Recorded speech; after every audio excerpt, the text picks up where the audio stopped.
Why do some people believe that games need player housing or property ownership?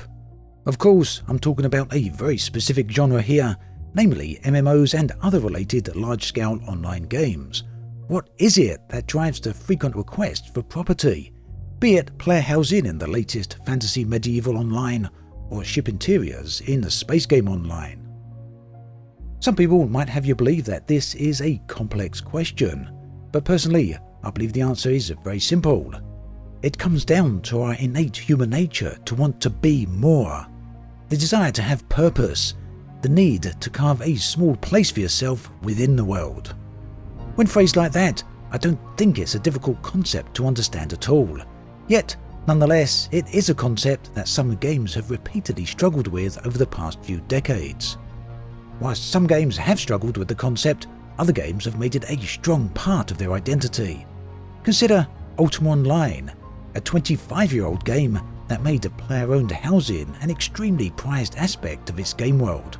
Or more recently, Star Citizen, which, regardless of what you actually think about it, proves that player-owned homesteads, be they ships, bases or houses, are a highly sought-after feature. Meanwhile, World of Warcraft struggled against the idea of player housing for many years, and popular space game Elite Dangerous faces the idea of ship interiors almost as some type of existential crisis. Yes, really. Now, philosophical threat or not, player-owned living quarters add immense value to many online games. Fully aware of this fact, developers Hello Games recently added player-owned and managed settlements into No Man's Sky. It's a feature that has been extremely well received. Why? Because players love a place to call home, a way to leave a mark upon the world that shows where they belong within it. Ultimately, perhaps, property makes people feel more in touch within that world. Now, interestingly, each game that has ever attempted some form of player-owned residence has often attached to it some gameplay. In Ultima Online, it was the dream, the fantasy of owning an epic dwelling or even eventually a castle within that magical kingdom. For many players, these homes became a way to express their own story. Back then, games didn't suffer from the nonsensical notion of upkeep. Instead, property represented wealth and therefore required action in order to acquire. Ultima Online was full of activities, from fishing to crafting, from hunting to stealing. And any and all of these could be used to accrue towards your place within that game world, often marked by highly exquisite properties. Now, in more recent times, online game Black Desert integrates housing and property ownership into any number of game loops. Here, property may be used to increase the capacity of player-owned storage, or it may become a locale for manufacturing. Of course, giving rise to your very own dwelling is also possible, with people often striving to produce immaculate dream properties. The aforementioned No Man's Sky casts a player as an overseer, not as a primary function of the game world, but rather as an addition. The Frontiers update, of which these settlements are a part, hasn't necessarily changed the identity of what No Man's Sky represents. It's still a vast open-world space game within which players are free to explore and exploit. However, there is now yet another avenue through which players can enrich their experience, and it's one which arguably binds them to the world in a very robust and strong way. And that really is the point, isn't it? Buildings, interiors, settlements and bases with which a player can interact actually add to the experience. A garage to store and display all your cars in GTA 5 is not a distraction or a detraction.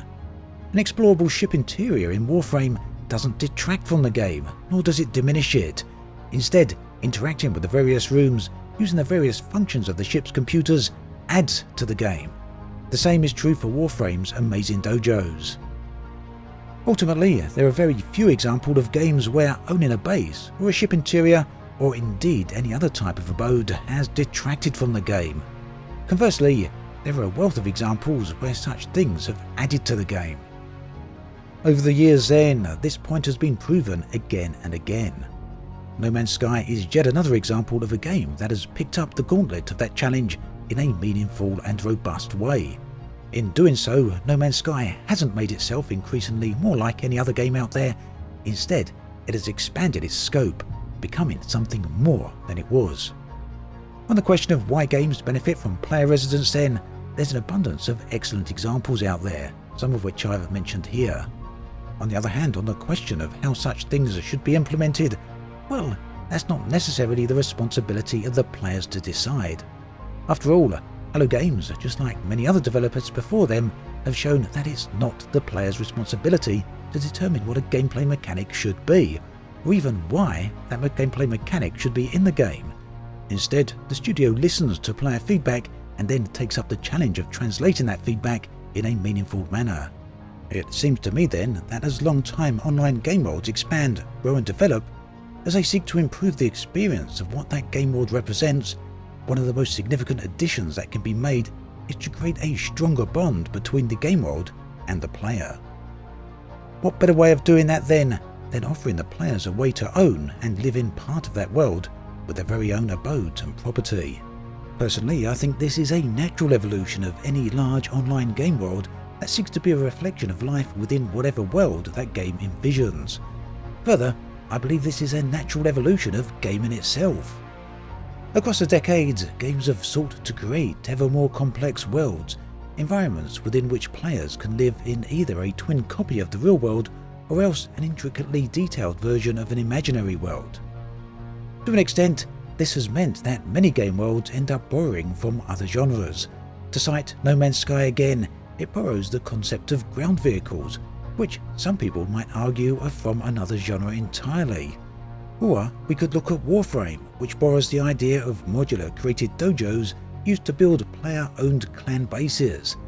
It's very easy to see that as gaming technology continues to progress, the very concept of what a game can be also expands. We've moved from the dungeon crawlers such as the classic Eye of the Beholder to an epically more complex game such as Skyrim, which in many ways still possesses many of the same tenets as Eye of the Beholder. We've moved from a wire-framed world of 1984's Elite to Elite Dangerous, a world possessing complexity on orders of magnitude above its predecessors.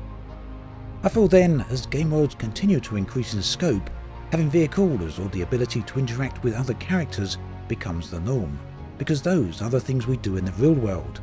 So too then, does the idea of a home become a necessary aspect of a fully fledged world, whether that's on board a boat, ship, or within the confines of a city. For a game world to expand, it has to adopt and accept that increased complexity is a part of that process, and so too that the notion of borrowing from other genres must become necessary.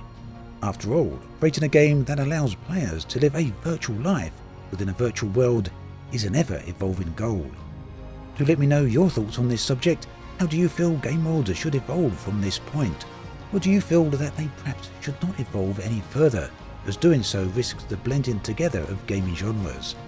Let me know in the comments section below. I'd love to hear from you. As always, thanks for watching, and I'll catch you guys and girls next time.